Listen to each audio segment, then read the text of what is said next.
De la nouvelle citoyenneté Raissa Malou reçoit le député national Jean-Claude Draza Atchoul, membre de la mouvance présidentielle dans le cadre de suivi de plaidoyer qui mène depuis plusieurs mois.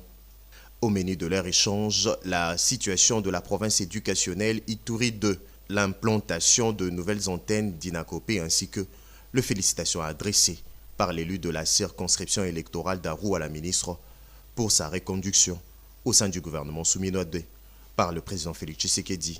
Ce point de presse sera animé d'abord tout à l'heure conjointement par l'honorable Jean-Claude Draza et l'honorable Robert Oridrio. Il n'y a rien ce qui concerne l'histoire de la politique ici. Les voix qui soufflent en rapport avec le bureau actuel, soit de l'élection, n'a rien à voir avec notre point à l'ordre du jour. C'est juste en rapport avec l'éducation. Merci pour la précision. Nous pourrons aussi derrière la qualité, cher. Honorable, vous avez la parole. Mais, merci beaucoup. Chers journalistes, je voudrais commencer d'abord par vous remercier parce que vous êtes la voix par laquelle notre population est informée au quotidien. Je suis ravi parce que finalement, ce que nous avons fait avec les collègues à deux, aujourd'hui sera connu par le public, par la population congolaise d'une manière générale, mais par celle qui nous a élus dans la circonscription électorale du territoire d'Aru d'une manière particulière.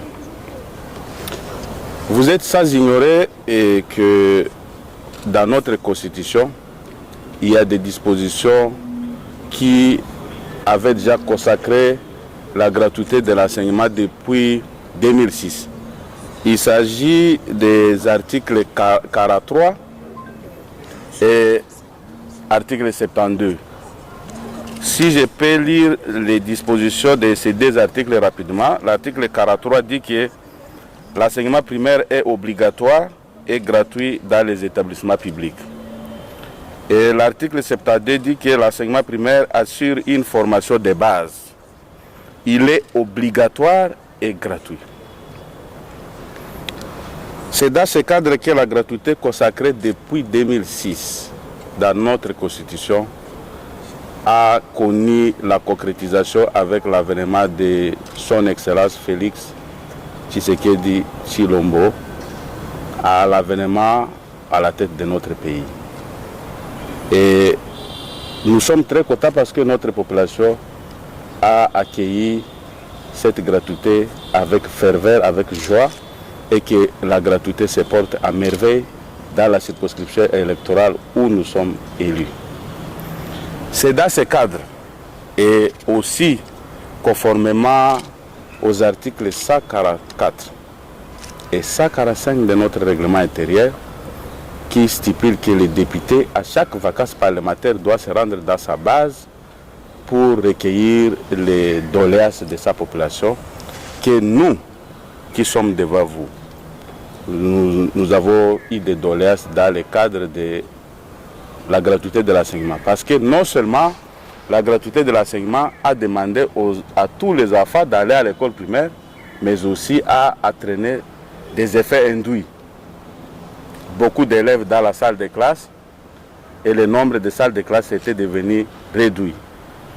Il y a eu l'augmentation du nombre d'enseignants parce qu'un enseignant ne peut pas tenir plus de 4 élèves dans une salle de classe. Ce qui a fait que les parents, avec le gouvernement, ensemble étaient, parce que je vous ai dit au début que la population a accueilli, non seulement accueilli, mais accompagné aussi cette gratuité, en construisant même des écoles, quand bien même que c'était strictement interdit pour que les parents ne le fassent pas, mais à l'intérieur du pays, les parents trouvaient que la manière aussi pour eux d'accompagner cette gratuité de l'enseignement, c'était aussi de mettre la main dans la pâte, en mettant les moyens pour la construction des salles de classe, des structures scolaires, bref. Alors nous ne pouvons pas rester bras croisés devant cette situation. Nous avions commencé aussitôt, réussi les plaidoyers, réussi les doléances au niveau de notre base. Nous avons commencé des plaidoyers au niveau du ministère de l'Éducation nationale. à faveur des écoles qui fonctionnent normalement, des écoles pour lesquelles les parents se sont bâtis, mais malheureusement le gouvernement de la République n'avait pas encore attribué un statut juridique ou un document juridique à ces écoles. Voilà, c'est comme ça que je vous disais, aujourd'hui nous sommes les hommes les plus heureux. Nous sommes les premiers à annoncer cette nouvelle. Et devant vous, nous tenons à vous dire que nous venons d'obtenir finalement l'arrêté dont il est question.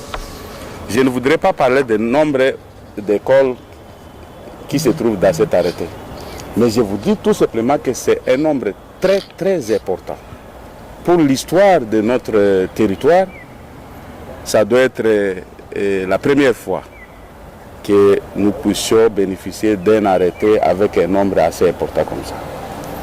Et c'est l'arrêté ministériel numéro Minedik Cabmine 126/2025 du 20 octobre 2025 portant régularisation de la situation administrative des établissements publics d'enseignement maternel, primaire, secondaire et technique dans la province éducationnelle Ituri 2, province de l'Ituri.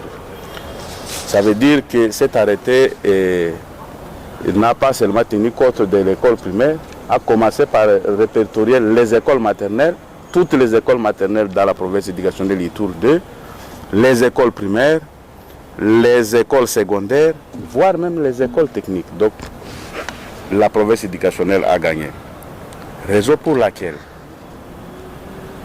au nom des électeurs qui nous ont envoyés ici, au nom de la province éducationnelle Ituri 2, nous tenons à présenter nos sincères remerciements au président de la République qui est l'initiateur de la gratuité de l'enseignement.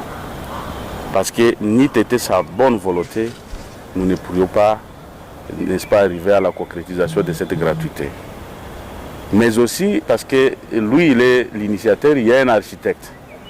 L'architecte s'appelle Excellence Raïssa Malo, à qui je rends vraiment les hommages vibrants pour cet acte. Parce que ça, comme ça, et vous savez quoi? La notification de cet arrêté a été signée aujourd'hui, quelques heures avant ce point de presse. Alors que l'arrêté ici a été signé le 20 octobre. Donc aujourd'hui nous sommes le 24, il y a de cela 4 jours. Vous voyez la rapidité et la confiance, non seulement la confiance, mais aussi les crédits qu'on a accordés à cette démarche que nous avons menée.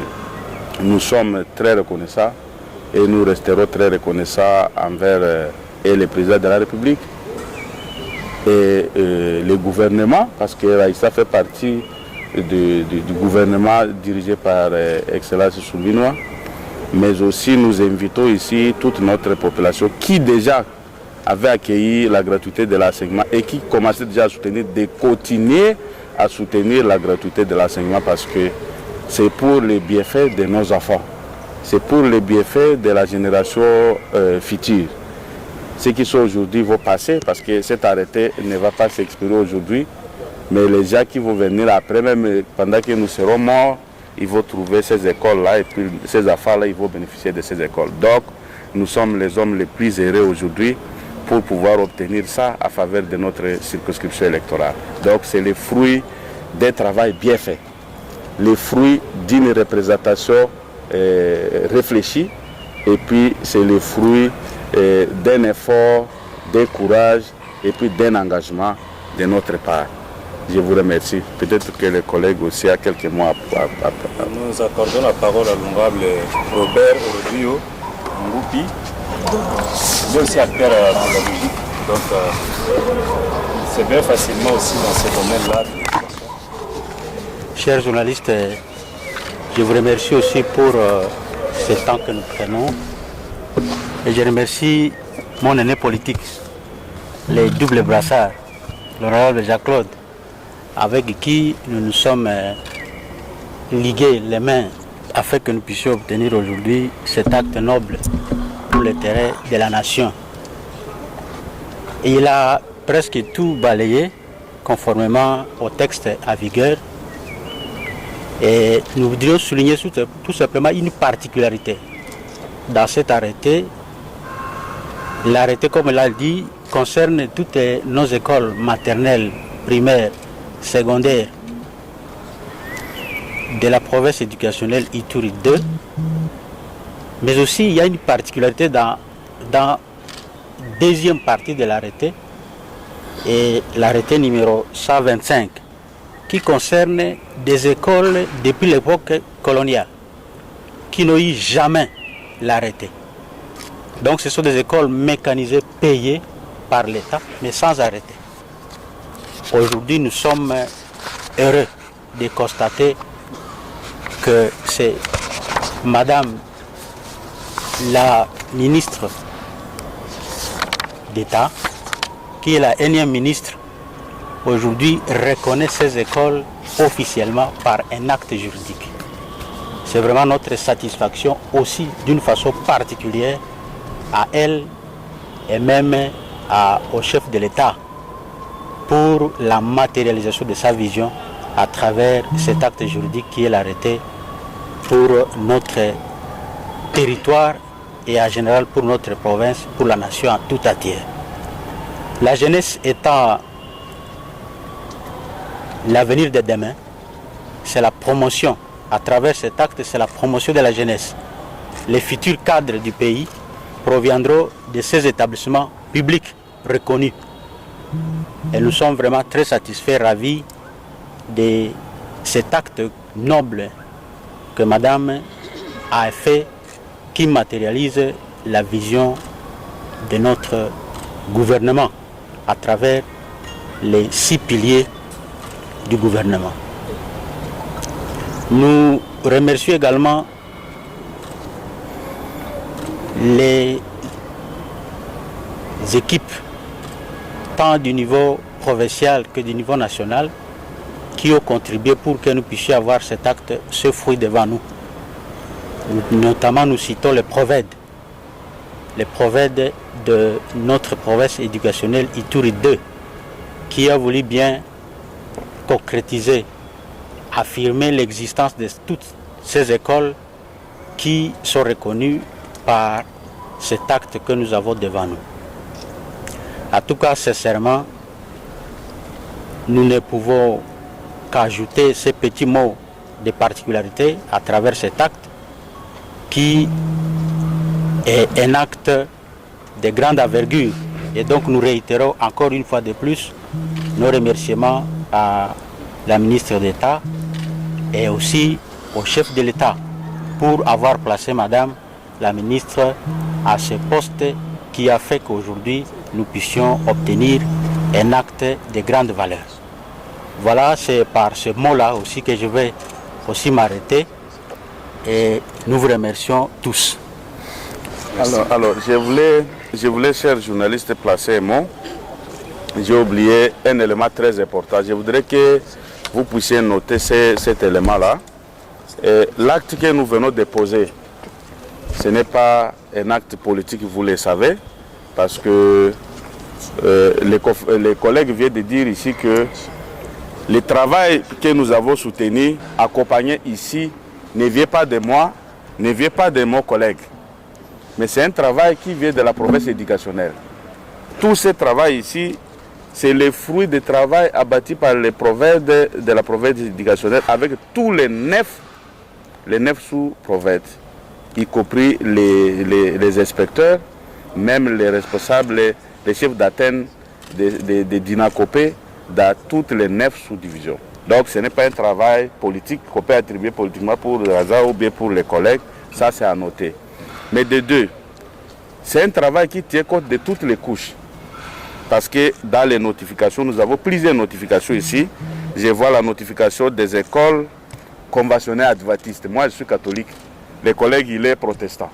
Mais ce travail ici, il y a une notification des conventionnés adventistes. Vous allez comprendre que c'est un travail globalisé, c'est un travail qui ne tient pas compte des partis politiques, d'une confession religieuse, moins encore des tribus. C'est un travail qui est technique et nous l'avons accompagné. C'est aussi ça un des rôles des représentants du peuple. Il y a la notification pour les conventionnés, pour des écoles conventionnées FEPACO. Moi, je vous ai dit, si je ne suis pas FEPACO, les collègues n'est pas FEPACO. Mais les écoles FEPACO sont là. Il y a des conventionnés et ECI. École conventionnelle islamique. Islamique, voilà, pour les musulmans. Moi, je ne suis pas musulman, les collègues ne sont pas musulmans. Il y a des écoles conventionnées protestantes, voilà là où il se retrouve.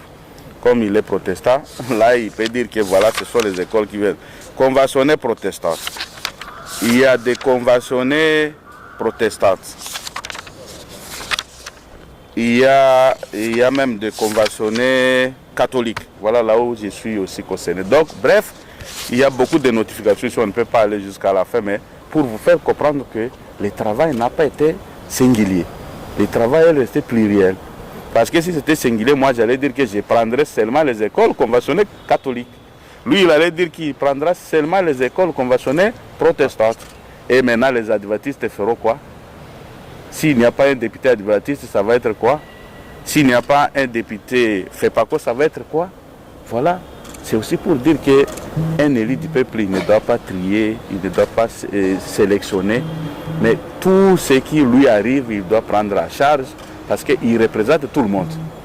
Ici, dans la salle, ici, il n'y a pas une religion, il n'y a pas une église, tout le monde est là, c'est la nation. Et nous sommes devant les drapeaux, nous sommes devant la nation, nous sommes devant le peuple. Il n'y a pas deux peuples, il n'y a qu'un seul peuple. Je voulais revenir sur ça pour que vous puissiez faire commentaire aussi parce que les autres pourront dire, bon, voilà, ils ont fait ça parce que ce sont les conventionnels là qui ont profité de ça. Nous connaissons comment le Congo fonctionne, à travers les réseaux sociaux, à travers certains médias de couloirs. Donc, je suis revenu sur ça expressément pour que vous puissiez à faire allusion dans vos reportages pour dire que toutes les confessions religieuses se sont retrouvées. Pour que les gens ne collent pas quelque chose demain pour dire, écoutez, c'est politique. Non, nous avons accompagné une province éducationnelle qui longtemps n'avait pas trouvé des personnalités pouvant l'accompagner. Et aujourd'hui, avec les collègues, on s'est rencontrés au couloir. Lui, il faisait les démarches avec les mêmes écoles. Moi aussi, je suis venu avec les mêmes écoles. Voilà qu'on s'est retrouvés. Et ailleurs, les gens allaient dire, bon, qu'on fasse les gens allaient dire ailleurs, qu'on fasse la séparation, donc qu'on sépare l'arrêté, qu'on fasse la notification pour moi-même, qu'on fasse pour les collègues. C'est aussi un signe d'amour, de cohésion, de l'unité que nous voudrions montrer à travers ces gestes. Parce qu'on devait dire non, il faut notifier les écoles qu'il a amenées à part, on doit notifier ce que j'ai amené, mais nous avons dit non. Ce n'est pas nous qui avons gagné, mais c'est la province éducationnelle qui a gagné. Bref, nous avons à travers ces gestes montré aussi les signes d'amour que les autres pourront emboîter. Et nous pensons que nous sommes ensemble. Nous sommes ensemble et continuons à soutenir ça. Et je vous annonce que d'autres arrêtés pourront venir les jours qui suivront, toujours dans le cadre de cette province éducationnelle. Je vous remercie. Je commence par vous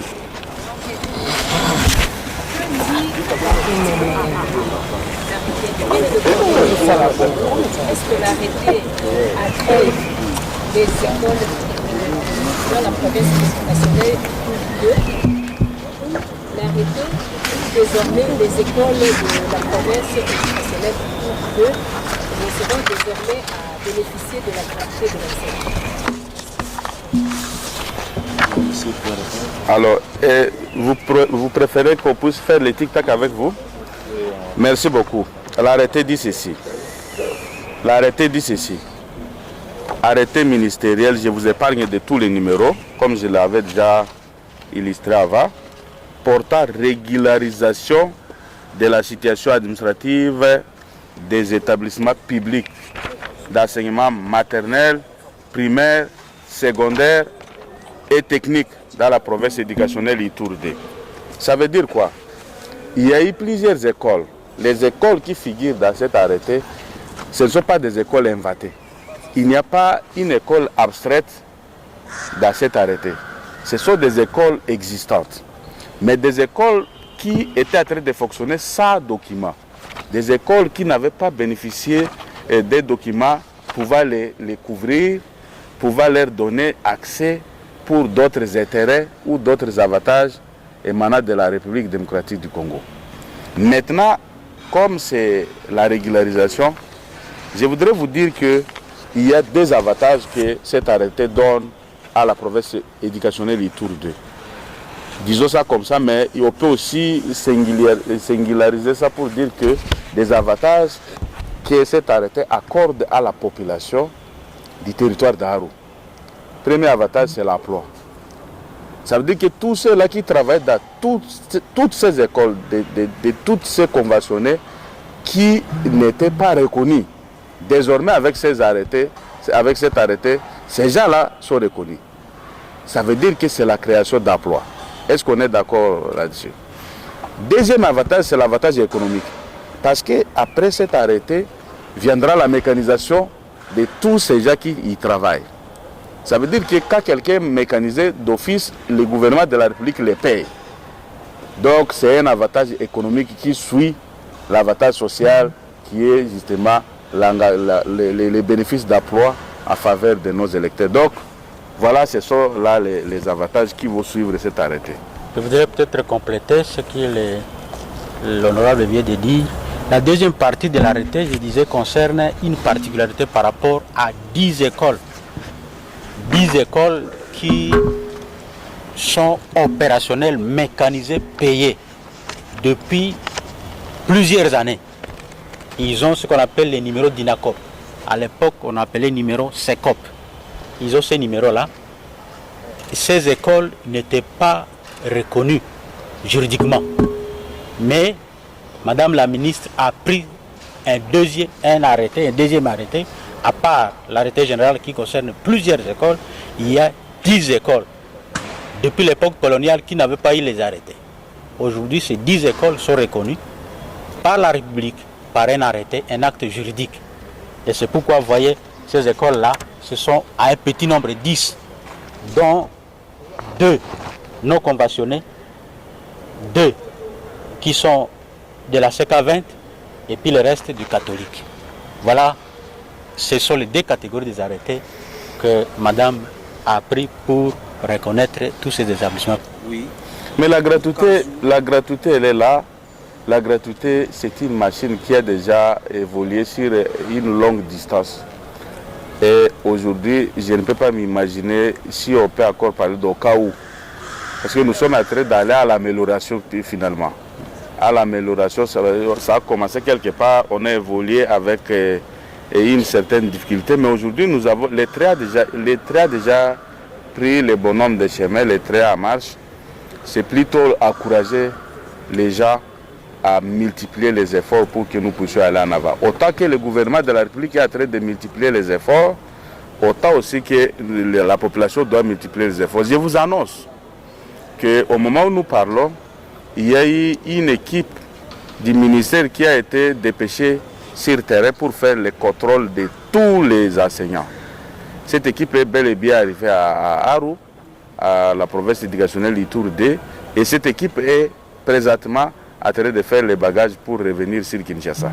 Et ce n'est pas seulement dans la province éducationnelle Ituri 2, c'est dans toutes les provinces éducationnelles. Ça veut dire que le gouvernement est en train de se battre bec et ongle pour justement améliorer les conditions que nous on a considérées comme effet induit de la gratuité pour aller vers vraiment la stabilité, l'amélioration complète. Voilà.